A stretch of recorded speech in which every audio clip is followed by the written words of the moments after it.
हाँ जो गुंडा राज था टीएमसी में। तब गुंडा राज था ही, इसको छोड़ा है हम लोग, हम खुद मार खाए हैं।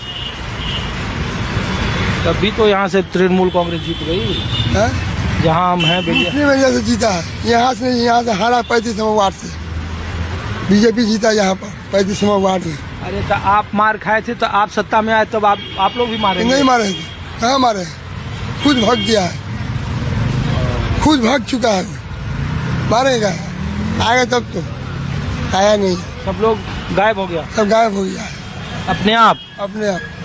तो फिर बाद में लोग आपके साथ आ जाएगा, तृणमूल का झंडा था, बीजेपी का झंडा आ जाएगा। जैसे पहले ब्लू और वाइट दिख रहा था, अब उस सब पे बीजेपी का झंडा आ गया। तो बीजेपी है, हाँ ज्यादातर बीजेपी, चलिए इधर ताकि उधर ही बीजेपी, एक झंडा और बीजेपी के था, कबार के फेंका है सब। अच्छा चलिए ठीक है, शुक्रिया। तो ये देखिए, ये आपको उस वक्त के तृणमूल कांग्रेस की छाप दिखेगी इन इलाकों में। तो मैं कोशिश करता हूँ कि, अरे भाई साहब बैठो, कैमरा देख के काहे भाग रहे हो? कैमरा देख के नहीं भाग रहे हैं। हाँ अभी भी वही माहौल है क्या?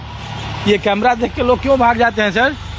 कैमरा में विपत है ना, आप बोले वो छवि ढक लीजिएगा, आप लोग कहना जब अगर अच्छा बात बोलेंगे, खराब भी कुछ आएगा तो बोलेंगे सब जानता है, तो बाद में आप तो नहीं आइएगा, आपको पुलिस नहीं मिलेगा। पुलिस प्रशासन तो रहेगी, पुलिस प्रशासन क्या करे, बाद में आदमी जब चला जाएगा तो क्या होगा, पुलिस बाद में आएगा, तब तक आदमी शेष क्या कर पाएगा। अरे तो हम लोग तो यही जानने के लिए अलग अलग घूम रहे थे। हाँ, ये बंगाल में ऐसा क्यों होता है, चुनाव के बाद ये इस तरीके का मामला? यहाँ का राजनीति ऐसा तो क्या कीजिएगा, बोलिए हैं, यहाँ छोड़िए सब बात, बंगाल का बात छोड़िए।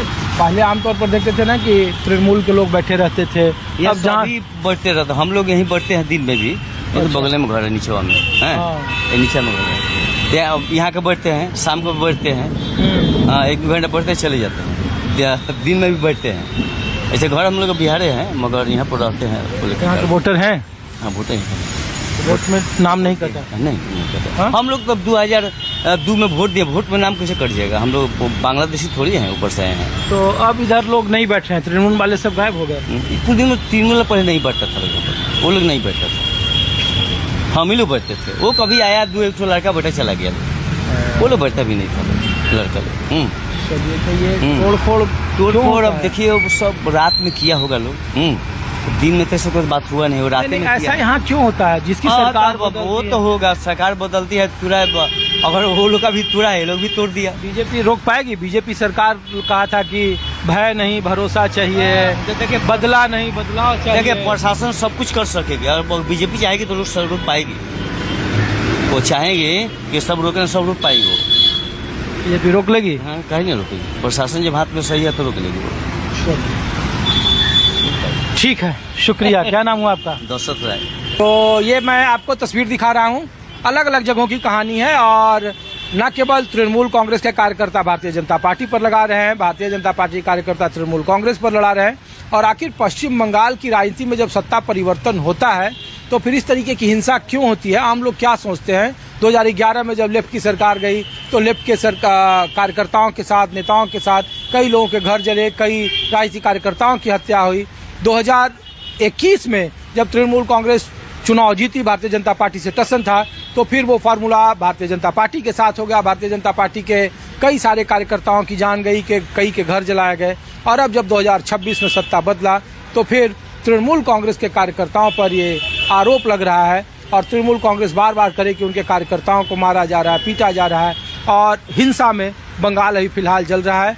शुभेंदु अधिकारी के निजी सहायक की हत्या के बाद पूरे पश्चिम बंगाल में एक राजनीतिक प्रश्न उठ रहा है यहाँ के प्रशासन को लेकर, और लोग ये सवाल पूछ रहे हैं कि जिस पश्चिम बंगाल में चुनाव के पहले संभावित हिंसा नहीं, चुनाव के दरमियान नहीं हुई, लेकिन चुनावी नतीजे के बाद हिंसा में अचानक से बढ़ोतरी क्यों हो गई, और इसी की पड़ताल आम लोगों के बीच से आपके सामने दिखा रहे हैं। कुछ और जगहों पे कुछ और लोगों के बीच ले चलते हैं।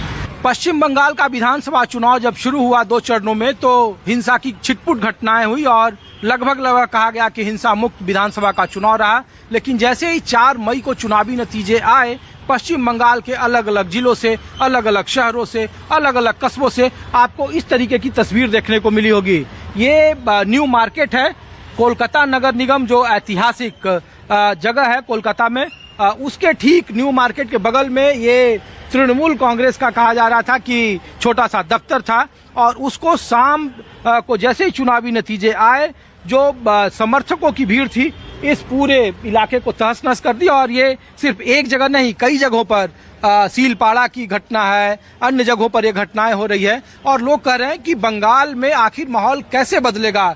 जो बदला नहीं बदलाव चाहिए और भय नहीं भरोसा चाहिए।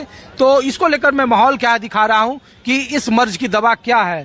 तो क्या नाम हुआ आपका भाई साहब? जी, हमारा नाम मोहम्मद आरिफ आलम है और कहाँ के रहने वाले हैं आरिफ मैं भाई? इसी कलकत्ता के रहने वाला हूँ।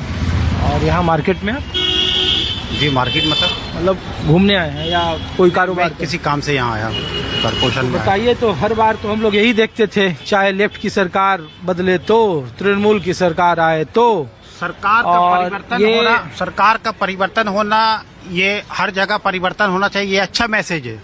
लेकिन जो SIR के जरिया 91 लाख वोट को जो माइनस किया गया है, ये किसी भी स्टेट में हो रहा है, चाहे वो बिहार में हो, चाहे वो पश्चिम बंगाल में हो, चाहे वो कोई भी अदर्स का स्टेट्स में हो रहा है। पूरा हिंदुस्तान का ये संविधान को जो है ये खत्म किया जा रहा है। ये मुल्क के लिए आने वाले दिन के लिए ये जो है सही नहीं है। इसको हम किसी तरीके से भी सही नहीं समझ सकते, इसलिए कि ये 91 लाख वोट कटा, जिसमें 40 लाख वोटर ने आवेदन किया, अरे अब आप और वो ये सारा छोड़िए ना, एक मिनट, सारा पूर्वमान के साथ में किया। उसको जस्टिफाइज जज को जो करना चाहिए था, वो जज भी जो है उस तरीके से, जो देखिए एक वोटर भी अगर छूटता है तो वो वोट सही नहीं हुआ, तो 40 लाख वोटर अगर छूटा है तो वो वोट कैसे सही हो जाता है? ये पूरा तो ये कैसे तो सुप्रीम कोर्ट की मामला था हाँ, ना, सुप्रीम कोर्ट का मामला, तो इसमें नहीं किया हमारा ना interfere। मुल्क का है। नहीं, मैं तो ये पूछ रहा इसी हूँ, मुल्क के लोग मैं हैं, इसी नहीं, मुल्क मैं के इसलिए, रहने मैं वाले आपको इसलिए देखा, मैं इसलिए पूछ रहा हूँ कि इस तरीके का माहौल पश्चिम बंगाल में लोग कह रहे हैं ना कि अकलियत के लोग, मुस्लिम कम्युनिटी के लोगों ऐसी में बात नहीं है। एक माहौल है कि जब कैसे आप लोग देख रहे हैं बंगाल में इस बदलाव को, और अब आप लोगों का क्या? देखिए, परिवर्तन सभी मतलब ये होता है हमेशा। जैसे लेफ्ट फ्रंट को ये करके टीएमसी आया, वो भी अच्छा काम किया। लेफ्ट फ्रंट अपना दौर में वो भी अच्छा काम किया। जो भी सरकार आता है उसका सभी लोग समर्थन करता है, चाहे वो कोई भी कास्ट हो, कोई भी कभी मतलब ये है, चाहे हिंदू हो, मुसलमान हो, सिख हो, ईसाई हो, सभी मुल्क का अवाम है, इस मुल्क का जो है लोग है, तो वो सभी जो है। अरे तो हर बार में ऐसे ही होता है, चाहे जिसकी भी लेकिन सरकार ये है। जिस तरीके से जो वोट हुआ है वो संविधान के खिलाफ हुआ है, और इस तरीके से अगर अदर स्टेट में भी होता है तो ये संविधान के इसके लिए पूरा हिंदुस्तानी अवाम को रास्ता में उतरना होगा कि इस तरीके से इलेक्शन कमिश्नर के जरिया या सुप्रीम कोर्ट के जरिए जो वोट आपको सही- टीवी में देखेगा तो लोग कहेगा ना कि ये भी पॉलिटिकल पार्टी के मैं लोग हैं। पॉलिटिकल किसी का नहीं हूँ, मैं एक आम नागरिक हूँ। एक ये है, जो 40 लाख वोटर आवेदन किए थे वोट के लिए, जो पुरमान दिए थे कोर्ट को, जो ऑनलाइन ऑफलाइन आवेदन किए, तो उसका क्यों नहीं वोटर को स्वीकार किया गया? उसको स्वीकार करके तब वोट होना चाहिए, तब सही होता वोट। चलिए, शुक्रिया, शुक्रिया आपका। वोट एक वोटर भी अगर वोट छूटता है तब वो वोट सही नहीं हुआ। ये वोट जो आप जज लोग आप